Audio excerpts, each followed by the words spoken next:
Christians are not the only ones who believe that there's a God. You've got billions of Muslims, you've got hundreds of millions of Hindus and Buddhists and people of all kinds of religions. So the question is, how do we know that our God is the one true God? Well, here's what we would do. We'd kind of take a step-by-step process on this. We've got a move from what we call natural revelation, things that we can know about God in the created order, and we want to move that eventually and narrow in to special revelation. And so, general revelation, God's created order, tells us that there is a God.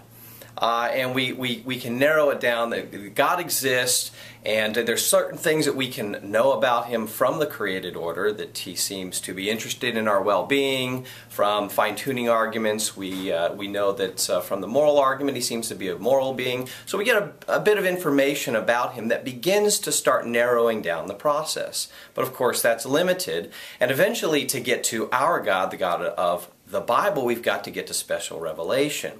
And so now if we've established that God exists, well then this just opens up the possibility that this God is, He's acted, and that He's also spoken.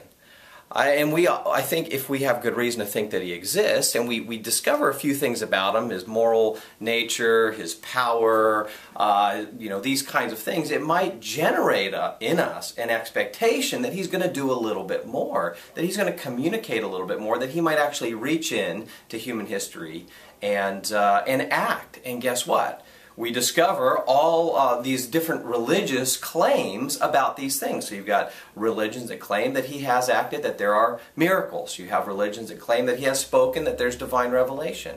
And so then we focus in on those claims and we say, okay, which ones seem to have good evidence? Which ones are the most plausible? And so we begin to then go through a process of elimination. And so we look at something like the Quran or the Book of Mormon. Is that God's book? Is that God's book? We narrow it down eventually till we make the case that God has acted in the person of Christ primarily, and we make a case for the resurrection, and then that He's spoken in the Bible. And that is how we go from kind of some general God to eventually narrowing it down to our God being the one true God of the universe.